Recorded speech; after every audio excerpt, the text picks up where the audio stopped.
हे guys welcome back another blog. Thumbnail देखि जानी पारथबो आज टॉपिक कोन।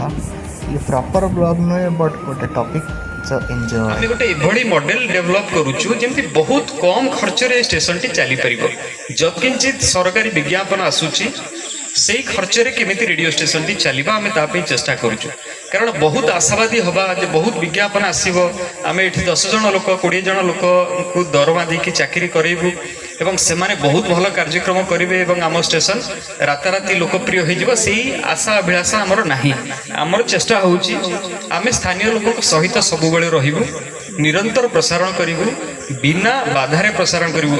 आपण माने जानि कि खुशी हेबे, दीपक सर जानि कि निश्चय खुशी हेबे जेतोळे बात्या होउची। हमर तो एरसमा ठू 8 किलोमीटर रोड डिस्टेंस और आकाश रे डिस्टेंस एरियल डिस्टेंस मध्ये 6-7 किलोमीटर हबो। आमे बात्या समय रे राति दिन ट्रांसमिशन करू एवं ए ट्रांसमिशन हमर लाइन नथिला बेले भी हुए एवं आम स्टेशन टी गोटे ग्रीन स्टेशन। आमे एठी सौर शक्ति ऊपर निर्भरशील एवं आम कैंपस टी मध्ये गोटे ग्रीन कैंपस। एठी आमे गछ बहुत लगेइछु एवं ए टॉक्सिक फ्री रखिबा पे आमे याकू चेष्टा करूछु।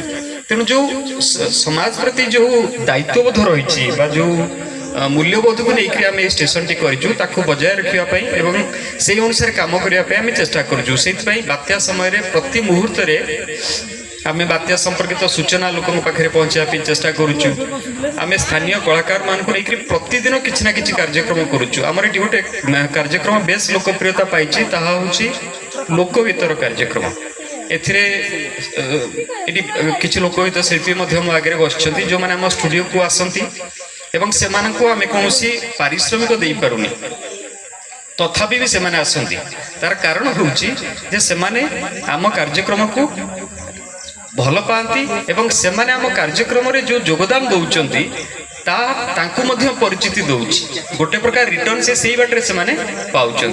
तो आमर चेष्टा जे ये रेडियो आउटरीच जरिया स्थानीय कलाकार, स्थानीय शिल्पी, स्थानीय युवगोष्ठी, स्थानीय कृषक एम समस्ते आसी माइक सहित जोड़ी हुंतु एवं रेडियो द्वारा से पहुँचतु अन्य मान पाखे एवं पाखे जो कला अच्छी पाखे जो दक्षता अच्छी ताहा अन्य मान पाखे आम जरिया पहुँचू। भविष्य लक्ष्य विषय एतिकी कहबी जे आमे किछि सरकारी विज्ञापन मात्र पाउछु एवं सेथिरे स्टेशन चलेबा संभव होउनी। सेथिरे आमे मैनेज करि चलीछु। आमे स्टेशन को बंचई रखी यथा संभव प्रसारण जहाँ करबा कथा करूछु।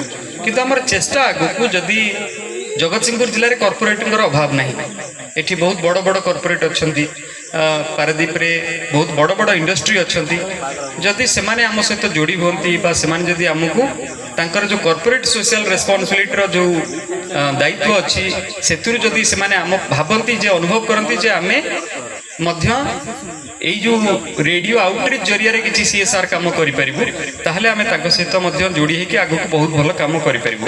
आमे प्रचेष्टा करिछु अन्य मानकर दृष्टि आकर्षण करिया पई एवं जदि एई प्रचेष्टा रे आमे सफल हो ताहले आगु को रेडियो आउटरीच 24 घंटा प्रसारण निश्चय करिवो एवं आमे यही भाव में आमर जो प्रसारण रही जारी रखिबो एवं कार्यक्रम जो मान अच्छी जो गुणवत्ता अच्छी से आम वृद्धि करिबो।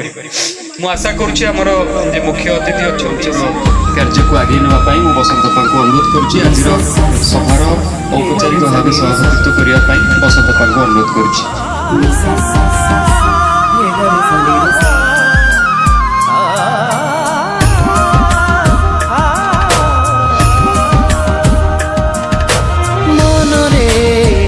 भरिछि नुआ महक माटी रे भरिछि नुआ चमक ए सारड़ा माटीर सबरी छातीर निहाती निजर आम निज रेडियो रेडियो आउटरीच 90.8 FM आम निज रेडियो आउटरीच 90.8 FM आम निज रेडियो आम निज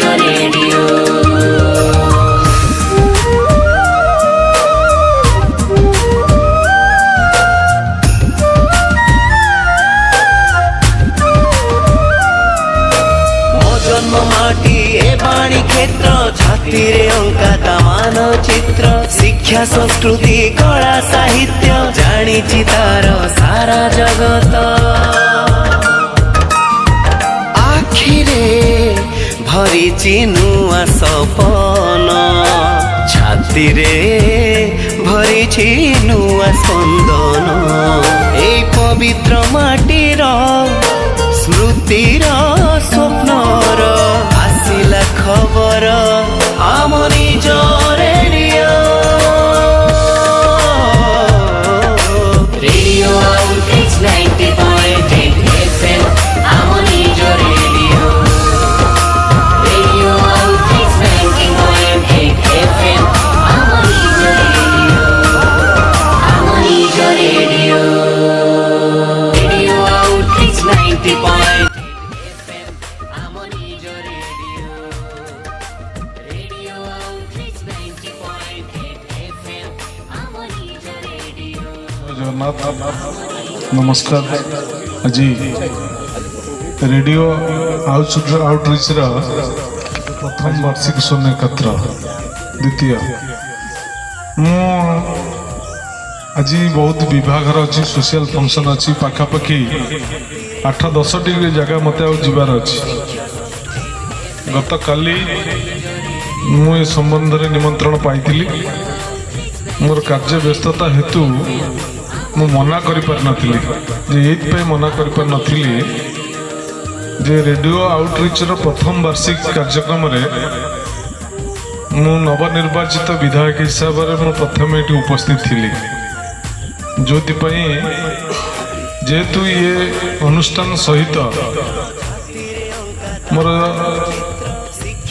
ସମ୍ପର୍କ ଅଛି ତେଣୁ ମୁଁ ମନା କରିପାରିଲିନି ତେଣୁ ମୁଁ କହିଲି ମୁଁ ଯିବି ନିଶ୍ଚିନ୍ତ ଭାବରେ 10-15 ମିନିଟ୍ ପାଇଁ ଯିବି ତେଣୁ ସେଇ ଅନୁସାରେ ମୁଁ ମଧ୍ୟ ଆପଣମାନଙ୍କ ପାଖରେ ଆସି ପହଞ୍ଚିଛି ତେଣୁ ରେଡ଼ିଓ ଆଉଟରିଚ୍ ଗୋଟେ ହଜିଯାଉଥିବା ସଂସ୍କୃତିକୁ ପୁନର୍ଜୀବିତ କରିବା ପାଇଁ ଆଉ ଟିକେ ବ୍ୟାପକ କରିବା ପାଇଁ ଆଜି ଏ ଯେଉଁ ଚେଷ୍ଟା ନିଶ୍ଚିତ ଭାବରେ କେତେକାଂଶରେ ଫଳବତୀ ହେଇଛି ଆଧୁନିକ ସଭ୍ୟତାରେ ଆଧୁନିକ ଜ୍ଞାନ କୌଶଳ ଯୁଗରେ ରେଡ଼ିଓଟି ବର୍ତ୍ତମାନ ଗୋଟେ ହଜିଲା ସଂସ୍କୃତି ହେଇଯାଇଛି ରେଡ଼ିଓ ଆଉଟରିଚ୍ 90.8 FM ଆମ ନିଜ ରେଡ଼ିଓ ରେଡ଼ିଓ ଆଉଟରିଚ୍ 90.8 FM ଆମ ନିଜ ରେଡ଼ିଓ ଆମ ନିଜ ରେଡ଼ିଓ